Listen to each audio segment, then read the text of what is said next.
My name is Mike Safety with RE/MAX. I've been doing real estate for over 16 years. And today I want to talk to you about investing.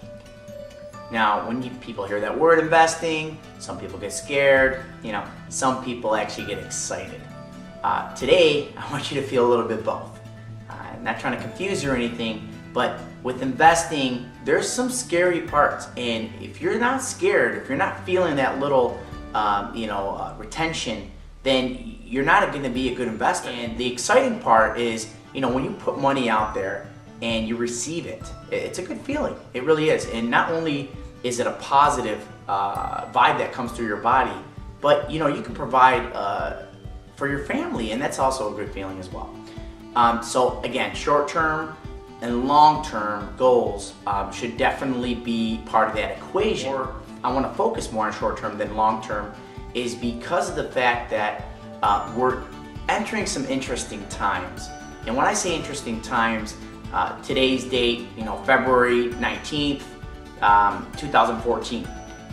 And we have to talk about what happened in the past in order to talk about what's to come in the future, or at least project what we may think is going to be talking about in the future. So just to give you a little history synopsis, is that in the history of real estate, you've seen some up and down circles, and of course, like anything else, you go through some rough patches and whatnot.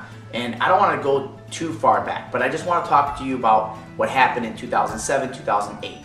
2007, we felt like that was the height of the market. Things were going at exceedingly high paces, things that were, kind of getting out of control. And then you had some analysts saying that there was going to be a bubble that was going to burst. I happened to be one of those real estate professionals that thought that this could not sustain itself. And I had real estate purchasing that was declining, rather quickly because things were depreciating every single quarter, every single month. You were losing tens of thousands of dollars. So luckily I'm out of it. Luckily, came on top. But we're not going to talk about the negative. We're going to talk about the positives. A lot of people that made a lot of money during those times. And there's a lot of people to this day continually making more money. When it comes to real estate investing, you need to know the history, because if you don't know the history will repeat itself. And if you're not aware of the pros and cons, then you're kind of going to be one of those people that say, real estate investing is wrong and I've lost so much money. You don't want to be one of those people. So I'm here to tell you a little bit of the differences between short-term and long-term goals and what to look for in both of those. And there's a reason why I'm going to give you a little bit of my opinion on what I believe where the market's going. So we're talking about 2008. Things start to decline. The banks stop lending, and that's a whole different segment of why the banks were doing it, why they were giving money for free and whatnot. Just what you had to offer in order for the bank to feel confident that you would be able to pay back the loan. Now, back in the day, when I say back in the day, 2008, they were tightening up on all that criteria and said, okay, in order for us to give you a loan, you have to provide documentation about your work. Your credit worthiness had to be over a 720 or higher. You had to put a large down payment, and so on and so forth. And still a little tight now as far as qualifying for a loan. Well, they didn't have that criteria in 2007. Actually, between 2001 and 2007, they had little to no criteria, which means is you can do a no-doc loan. People were giving money to somebody that had a 560 credit score with little to no down payment. The income was just stated sometimes. They would just say, hey, I make 100,000. The bank took their word for it. And we got to look forward, and we got to look past what happened in the past. And we have to also learn from the history and learn from the past so that we don't repeat it.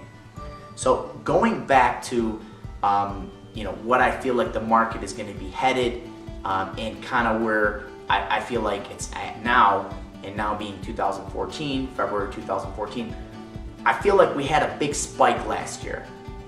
Okay, we got upwards between 10 to 20% return on investment. We had 10 to 20% return on growth. It was some big numbers because the property values were so low, and people took advantage of that. And then now you're talking about people from the outside world, the outside of the country, we're taking advantage on that. We had people from China, Dubai, India. We had a lot of people from outside, from Europe and Canada, and you name it.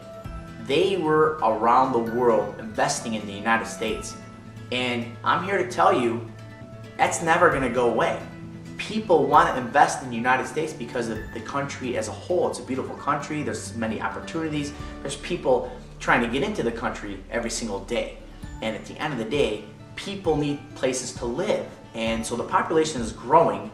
I read one stat that by 2040, we're going to have 300 million people living in the United States. 400 million, and we're currently at 300 million. So that's a lot to consider. I mean, we're talking only 24 years from now or 26 years from now. We're going to have that type of growth. So we need to start thinking about long-term goals. But again, short-term, long-term, I'll explain the difference. But I'm here to tell you that don't be scared, don't be afraid, don't be too scared, I should say, and don't be too excited. You have to think your logic, you have to use your brain, you also have to think about, sharpening your tools when it comes to real estate investing. Thank you very much. Please give me a call. I would love to talk to you, and excited to meet you.